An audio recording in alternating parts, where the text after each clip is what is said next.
Okay, hello everyone.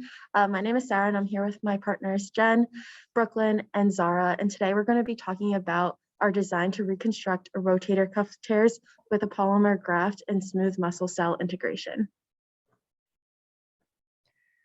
All right, so the problem that we're trying to face is rotator cuff tears and the combating of a rotator cuff re-tear from a previous rotator cuff reconstruction surgery.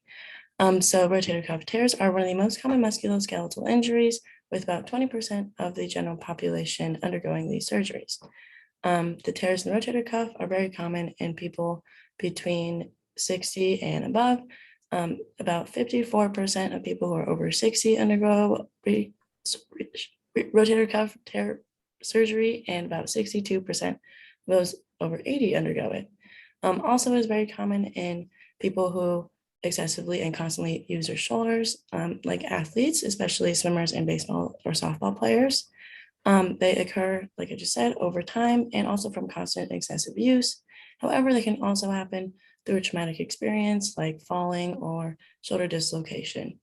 Rotator cuff tear surgery is also very common in people who previously had a rotator cuff tear and then had it torn again and need to go through it one more time.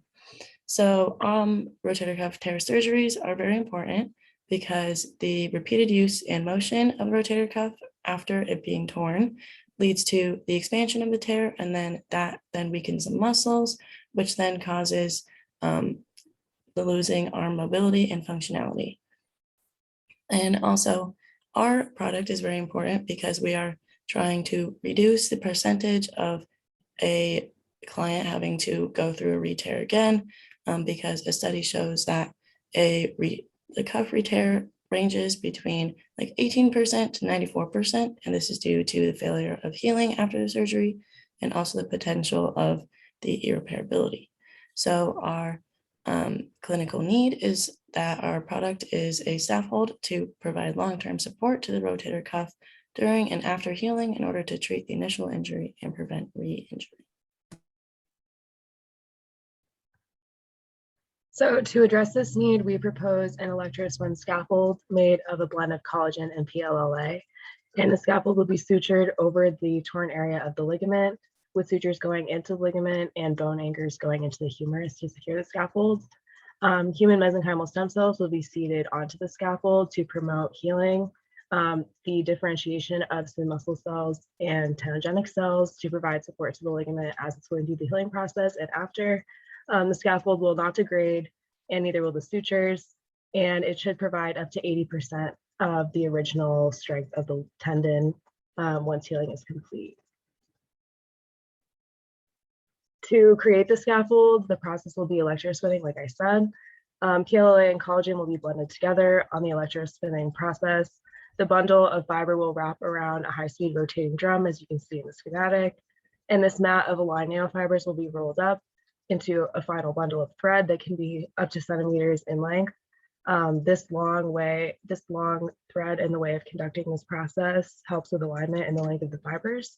And you can also see an example of the titanium bone anchor that we'll be using to secure our scaffold into the humerus.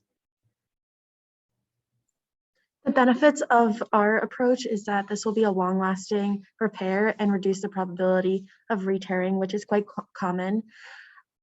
Also, we're going to be using a synthetic graft, which is more affordable, and hope that the human mesenchymal stem cells will facilitate the healing process. Below is a breakdown of the materials costs that we're going to be using. And while it seems like a lot of money, that our approach of reducing the probability of re-tearing will save money in the long term. Current treatment options include a non-surgical treatment, which involves taking anti-inflammatory drugs and doing physical therapy. Some of the surgical options that are available right now include open repair, mini open repair, arthroscopic repair, and then also repair with augmentation, where a graft is added over the tendon to help improve the healing and the stability of the rotator cuff, and recovery time for these surgery options takes about 6 months.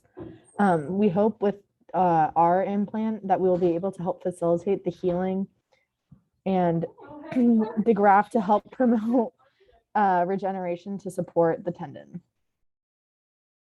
Thank you. Do you have any questions?